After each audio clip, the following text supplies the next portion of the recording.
mengimplementasikan moto Pemuda Batak Bersatu yaitu solidaritas, toleransi, kerukunan dan gotong royong. Ketua dan jajaran pengurus serta anggota pimpinan anak cabang Kecamatan Rajek menghadiri acara resepsi pemberkatan nikah anak dari almarhum M. Munte Boru Papahan di Gedung LDWs, Sabtu, tanggal 26 Februari tahun 2022. Pernikahan Bribtu Julius Fernando Munte dengan Meli Aguslins Hasibuan Pemuda Batak Bersatu melakukan mengawal dari rumah ke gereja sampai ke Gedung LDWs Karawaci, Tangerang. Acara pernikahan Bribtu Julius Fernando Munte dan Meli Aguslins Hasibuan berjalan dengan lancar. Ketua John Panjaitan didampingi dari jajaran KSB, Wakil Ketua Dewan Pimpinan Cabang Kabupaten Tangerang Bapak Tambunan dan Ketua PAC 3 Raksa dan menyampaikan selamat menempuh hidup baru kepada Bribtu Julius Fernando Munte.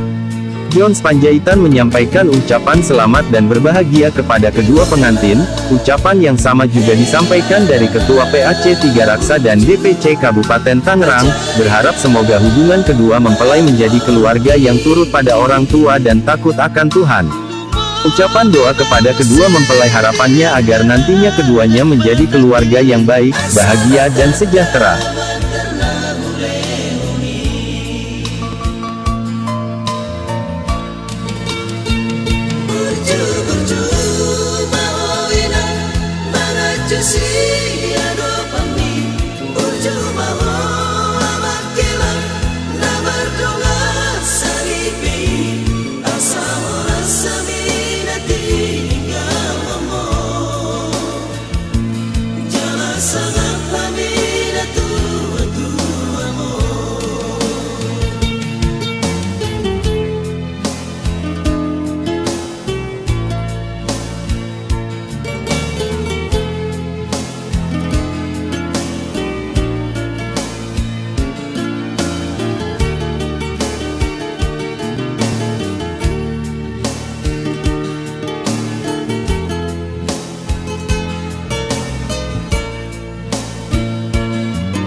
Sama tak ada karena